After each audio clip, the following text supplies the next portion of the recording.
Le voyage du petit pèlerin, chapitre 15. Petit Chrétien arrive au palais magnifique. La perte de son rouleau rendit Petit Chrétien profondément malheureux. Dans son trouble, il en oubliait même les lions. Il ne pouvait penser qu'à l'étourderie qu'il avait commise en égarant un don précieux du roi. Tout à coup, il se rappela sa halte sous l'ombrage. Qui sait, peut-être le papier avait-il glissé à terre lorsque Chrétien s'était levé si brusquement. « Oh, comme j'ai été sot de m'endormir ainsi, pensa-t-il. Cela m'a fait perdre beaucoup de temps, et je ne pourrai plus arriver au sommet avant la nuit, pourvu que je retrouve mon parchemin. » Il revint donc sur ses pas, regardant attentivement par terre à droite et à gauche, pour le cas où l'objet serait tombé pendant le trajet. Il arriva au bosquet, et là, près du banc sur lequel il s'était assoupi, il eut la joie d'apercevoir son trésor égaré. Je vous laisse à penser avec quelle ardeur il le saisit, et combien il fut reconnaissant que le roi lui eût permis de le retrouver. Mais toute cette allée et venue avait pris beaucoup de temps, et bien que Chrétien s'engageât de nouveau dans l'aride sentier aussi promptement que lui permettaient ses jambes, le soleil avait disparu depuis longtemps. Lorsqu'il atteignit enfin la crête, il faisait presque sombre. « C'est ma faute, hélas. Si je n'avais pas été si paresseux cet après-midi, j'aurais eu le temps de chercher un abri avant la nuit. » En cette minute, il se souvint des lions. À quelle distance s'en trouvait-il?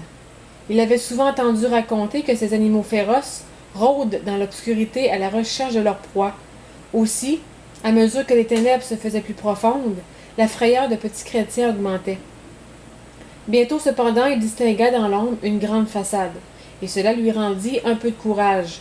Il hâta le pas et vit que c'était celle d'un palais, devant lequel passait le chemin du roi. Une maisonnette semblable à une loge de portier était bâtie un peu en avant. Chrétien espéra qu'il lui serait permis d'y passer la nuit. Le chemin était devenu fort étroit. Chrétien avançait toujours, il était parvenu devant la grille d'entrée quand, brusquement, il aperçut à quelques pas les deux lions qui avaient tant effrayé hésitant et manque de confiance. Ces lions étaient couchés l'un à droite, l'autre à gauche. Ils étaient enchaînés, mais à cause de l'obscurité, on ne voyait pas leurs chaînes, en sorte que Chrétien s'arrêta net. Sûrement, s'il essayait de passer, les fauves bondiraient sur lui.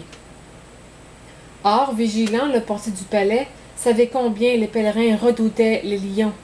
Aussi, sortait-il souvent de sa loge pour voir si quelqu'un approchait. Lorsqu'il aperçut Chrétien, il l'appela et lui cria « N'aie pas peur! Les lions sont attachés tous deux.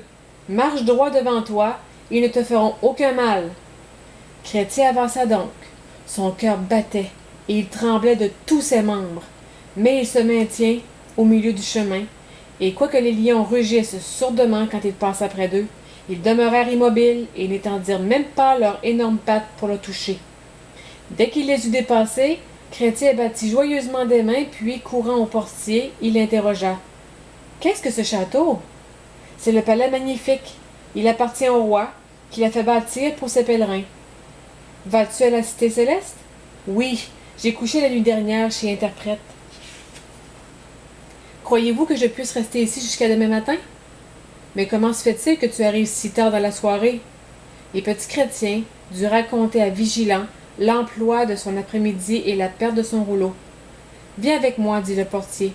Je vais appeler la maîtresse de maison, et si tu es réellement un pèlerin du roi, elle te recevra. » Ils allèrent ensemble à la grande entrée et sonnèrent.